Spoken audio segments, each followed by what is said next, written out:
অফিসের লাঞ্চ পার্টিতে জুৎসই খাবার না পাওয়াতে আজকে হাফ ডে ছিল, তাই বাড়ি ফিরে অর্ডার করলাম চিকেন হাট থেকে ক্রিস্পি চিকেন স্ট্রিপস।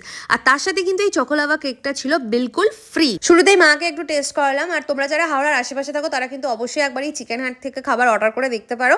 স্পেশালি এই চিকেন স্ট্রিপসটা আমার খুবই ভালো লাগে, আমি এর আগে অনেকবার খেয়েছি, যাকে বলতে পারো সস্তায় পয়সা বাসুল। এরপর মুভি দেখতে দেখতে আমার চিকেন স্ট্রিপস খতম হলো, অ্যান্ড দেন আমার কিছু আয়রন করা বাকি ছিল, সেটাই করে নিচ্ছিলাম। আর আজকে রাত্রিবেলায় ডিনারে স্পেশাল ছিল বেগুন ভর্তা, ওই জন্য বেগুনটা টমেটোটাকে আমি সরষের তেল লাগিয়ে ওটাকে সেঁকতে বসিয়ে দিলাম। আর তারপরে মা কিছু ভেজিস আর ফল এনেছিল, সেগুলোকে ঠিকঠাক জায়গায় গুছিয়ে রেখে দিলাম। এরপর ছিল আমার আসলি মজা, আহা বেগুন ভর্তা, সেটাকে পেঁয়াজ ধনেপাতা সরষের তেল দিয়ে একদম রসিয়ে মাখলাম। আর এই সমস্ত চটপাটা খাবার আমার অল টাইম ফেভারিট। আমার তখন ভয়েস ওভার দিতে তো দেখে জিভে জল এসে গেল।